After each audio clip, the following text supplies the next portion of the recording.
You need to create space in order to move your hips back. But if they really are adamant about driving you flat, you block that far arm, we'll get a triangle here. So we have this right here, the head here, and I went here. As I'm trying to arch away here, right, he starts driving into me here. You catch the wrist here and you put the foot on the hip and you pull this right here as I can scoop my hip all the way out right here. Right? What's nice here is that I can move my hip in and out. Okay, so I can get this foot on the bicep as a marker, and then you go here. And now this right foot, right leg, begins to go up and lock right here, as this locks it right here. And then you just, right there.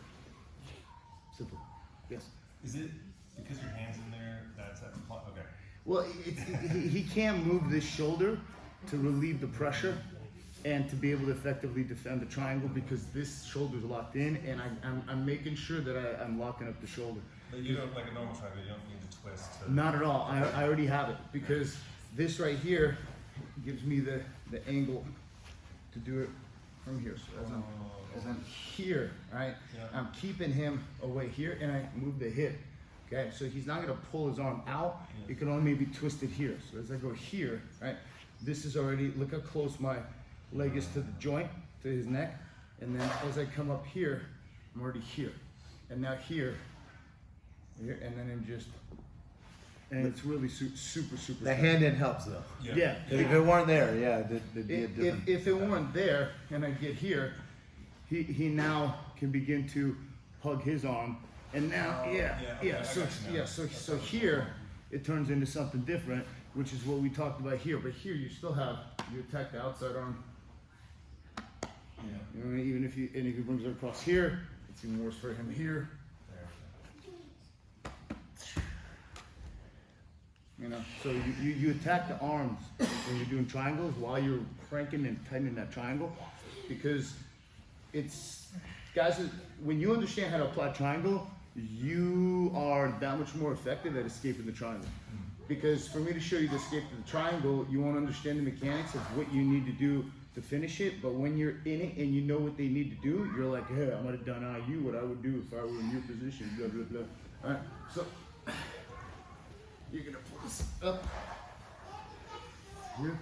And I'm going to go right in that V because I get good distance here. As I try to go here, he tries to roll me here, and I get that foot on the inside of that bicep to his, and I can begin to apply a lot of pressure here. It's a good control for law enforcement because you have both hands and they can't reach their teeth on that. So here, you open this up here. So if you need more space, you make more space here. Because this is gonna be your problem right here. And then as you kick it through here, this leg, see how my toes are back? It's gonna go right here, and then you lock this right. And then here, I even straighten it in the same capacity as, you know, and I can still hold on to this arm so they can't reach their knives and all that stuff right here. Okay? So instead of having their arm over, your forearm is acting as that. Yes. Yeah, it's real tight. It's really, it's really super tight. From this thing right here. And you could just go for it from this position. You can go here, here,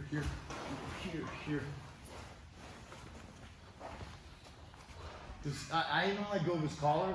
My hand is not holding the collar because that fist also jams into the throat.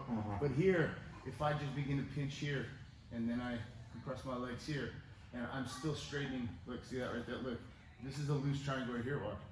It's still similar. Here, he locks the shoulder. And if I just let it go here, you still have this in the triangle. This in the triangle. He moves it across. You have this. You have this.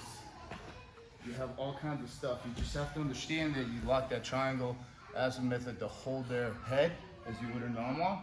Start talking the arms.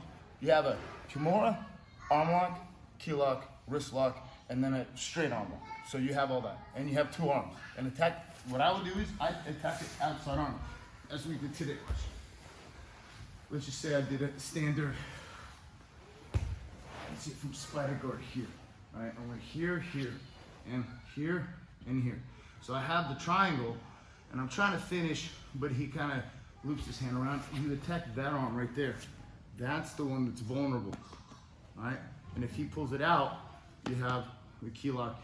He's not gonna bring it across to go and grab. He may loop it underneath, okay? And then you're here. Now you have this hand right here, okay?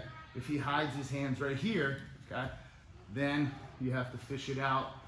Right here, you scoop it under, because you know you have to be able to have this nice and tight. You also can switch a triangle. If he like locks my body down this way here, I can switch it this way here, so it goes into a reverse triangle, and then I can begin to torch it this way right here. But you have to be able to shift it, and because this arm now he's hiding for me to be able to attack it, but the problem is that this is a lot of pressure on the shoulder, and you grab this knee, and then so if he relieves the pressure and lets go of that arm, then you catch it and then you finish it. But this is a reverse triangle, as I can go back to this right here and then move it across and finish this or this and all that stuff. Okay, so try it. Play with it. 1, 2, 3. So your right hand's gonna go on their wrist, and you're gonna push it as you scoot your hip back. If you have problems, let me know. This is a little bit advanced. If you feel that you want to stick with the